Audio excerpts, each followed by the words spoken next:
Hello everyone, and welcome back to English Tour. I am Alex. And I am Maya. Thank you for joining us today. Today we are going to talk about an important part of communication. Yes, today's topic is talking about your feelings in English. Expressing feelings helps people understand you better. When you describe your emotions clearly, your conversations become more meaningful. Let us start with simple sentences. You can say things like this: Today I feel happy.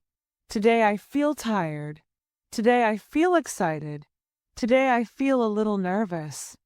These sentences are simple, but they are very useful.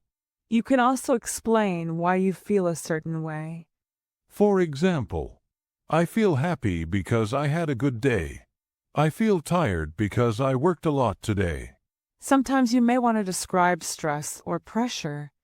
You might say something like this: Today I feel stressed because of work. Today I feel worried about an exam. Talking about emotions helps people connect with you. Let us imagine a short example. Today I feel very happy because I completed an important project. However, I also feel a little tired because I worked late last night. In the evening, I plan to relax and take a break. I would like to share a small example from my day. Today I feel a little tired because I woke up early in the morning.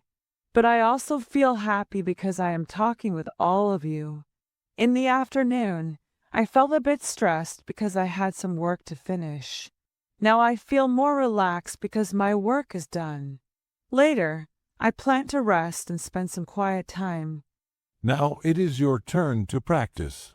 Describe how you feel today and explain why. Practice speaking for 5 to 10 minutes. Things to practice at home, at the office, or while you are traveling are given in the description below. Use those sentences to improve your fluency. Talking about feelings makes your English more personal and expressive. Keep practicing, and you will become more confident sharing your emotions. Thank you for joining us today on English Tour.